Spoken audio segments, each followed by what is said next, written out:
Want to know how toxic people get inside your head? They're using the same 7 tricks on you right now. And here's the wild part. You have no idea it's happening. You think you're just being nice, just being reasonable, just keeping the peace. Wrong. You're being played. I fell for every single one of these tricks for years until I finally figured out the game. And once you see these tricks, you can't unsee them. Stick around because by the end of this, you'll spot manipulation the second it starts. Here's what nobody tells you about toxic people. They don't wake up and think, I'm going to manipulate someone today. Most of them don't even know they're doing it. These tricks are so automatic, so subtle, that both you and them think it's just normal conversation, but it's not. It's a carefully designed system to get you to do what they want while making you think it was your idea. And they're running this system on you every single day. Let me show you exactly how. Trick 1. The guilt deposit. Ever notice how toxic people do you small favors you never asked for? They bring you coffee, they help with something minor, they give you a compliment, and it feels nice, right? Wrong again. They're making deposits in your guilt bank. Because here's what happens next. A week later, they ask you for something big, something you don't want to do. And when you hesitate, they bring up that coffee. Remember when I helped you? After everything I've done for you? And boom, you fold. Here's what you do instead. When someone does you an unsolicited favor, thank them once and move on. Don't feel obligated. Don't keep a mental tab, because the moment you accept that you owe them, they own you. Watch what happens when they try to cash in that guilt. You say, I appreciate what you did, but I'm not available for this. Their brain goes, wait, this usually works, and most of them will just stop trying. Trick 2. The moving target. They tell you what they want, you do exactly that, and then they change it.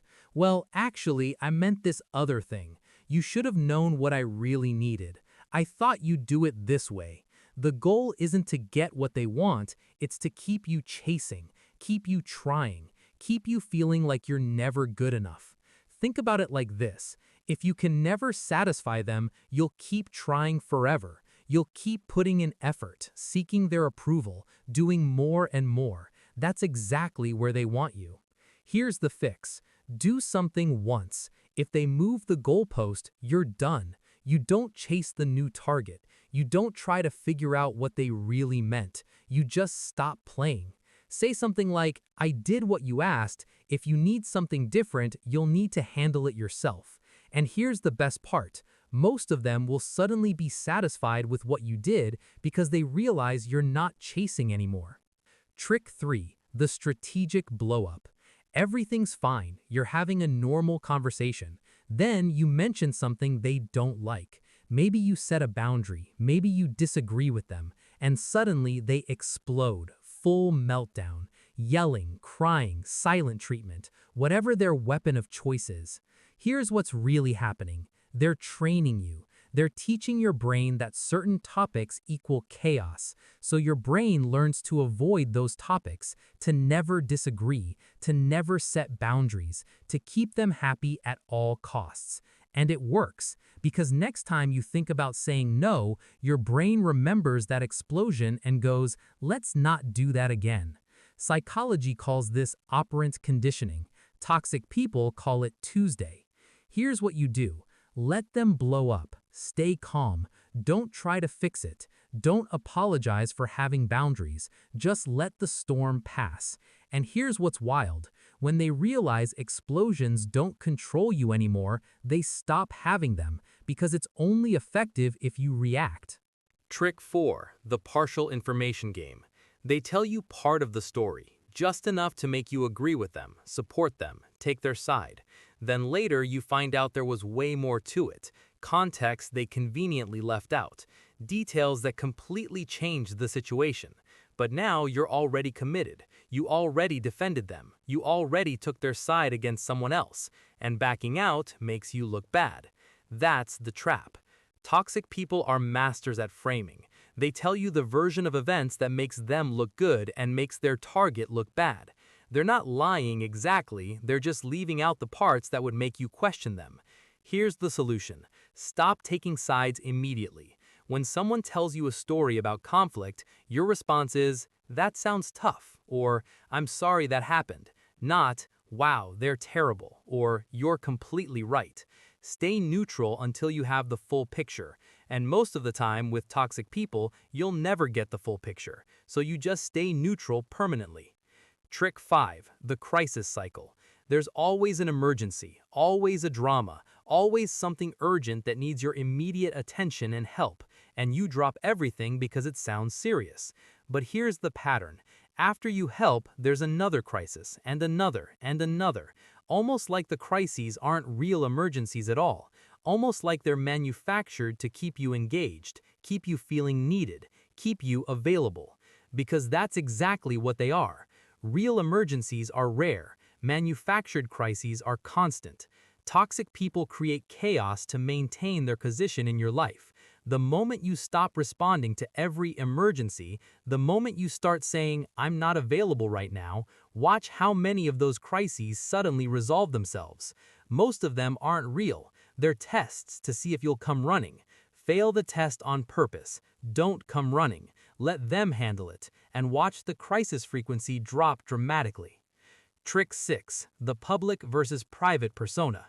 In front of others, they're amazing to you. Compliments, support, kindness. Then you're alone with them and it's completely different. Criticism, coldness, manipulation. Here's why this is so effective. It makes you question yourself. You think, "But they were so nice in front of everyone else. Maybe I'm overreacting. Maybe I'm the problem." And when you try to tell someone else about the private behavior, they don't believe you because they've only seen the public persona. So you end up isolated, doubting yourself, with no one to validate your experience. This is gaslighting territory. Here's what you do. Trust your private experience more than the public show. If someone treats you badly when no one's watching, that's who they really are. The public persona is the mask. The private behavior is the truth. Stop trying to reconcile the two versions. Stop making excuses for the private version based on the public version. Just accept that the person who's nice in public and mean in private is mean, period. Trick 7. The phantom standard.